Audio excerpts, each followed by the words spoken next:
Assalamualaikum warahmatullahi wabarakatuh. Perkenalkan, saya Muhammad Nurholis dari SMP Islam Atira Bone. Kebetulan hari ini saya akan berbagi dengan teman-teman di grup WhatsApp Write Yourself asuhan dari Bapak Junaidi MPD terkait dengan kepenulisan. Jadi hari ini kita akan fokuskan pada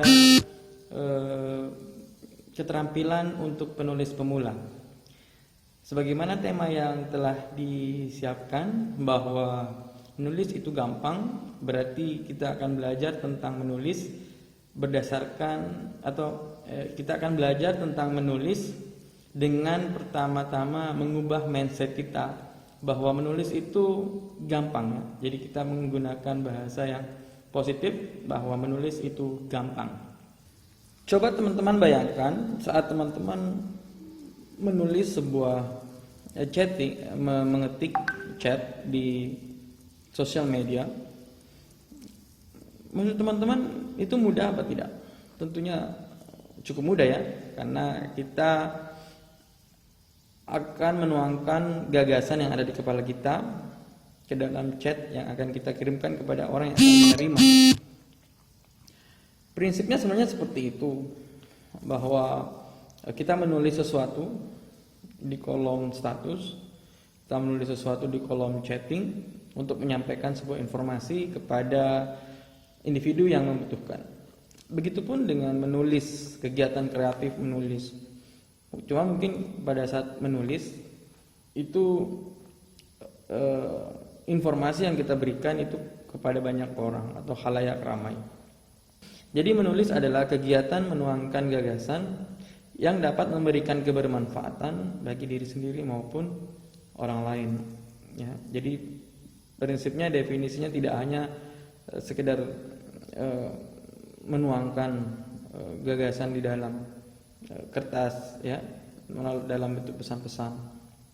Kenapa saya katakan bahwa menulis itu bermanfaat untuk diri sendiri? Sebenarnya menulis itu merupakan salah satu obat, ya, atau terapi untuk menenangkan diri. Terkadang kita banyak masalah, terkadang kita diterpa kesulitan. Cobalah untuk menuliskannya. Biasanya kegiatan menulis seperti ini itu dituangkan dalam bentuk buku diari. Orang-orang yang sering atau terbiasa menulis diari secara tidak langsung sebenarnya membagikan kesulitan dirinya, tetapi dalam bentuk tulisan. Mungkin yang lebih ekstrim bahwa orang-orang yang mengalami gejala stres biasanya itu menuliskan masalah-masalahnya di dalam kertas. Setelah itu mereka meremas lalu membuangnya di tempat sampah. Secara tidak langsung atau secara psikologis hal itu biasanya dapat sedikit meringankan beban psikologis yang dirasakan. Lalu menulis itu nantinya akan dapat memberikan kebermanfaatan untuk orang lain. Terlepas dari penting atau tidaknya hal-hal yang kita tulis, hal itu merupakan sebuah informasi baru. Dan informasi baru apabila kita share, sejatinya tentu bisa atau dapat memberikan kebermanfaatan bagi orang lain. Anggap saja di dalam suasana Ramadan ini kita baru saja mendengarkan informasi dari ceramah atau kajian dakwah. Lalu secara iseng-iseng kita menuliskan kajian tersebut kembali dari sudut pandang kita. Kemudian menguploadnya di sosial media.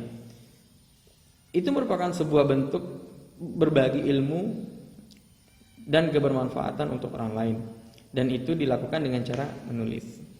Jadi teman-teman bisa berangkat dari tujuan hal-hal yang seperti itu. Yang kedua, ada sebuah quotes bahwa pembaca yang baik belum tentu merupakan penulis yang baik, tetapi penulis yang baik bisa jadi adalah pembaca yang baik. Maka dari sini kuncinya apa dulu dong?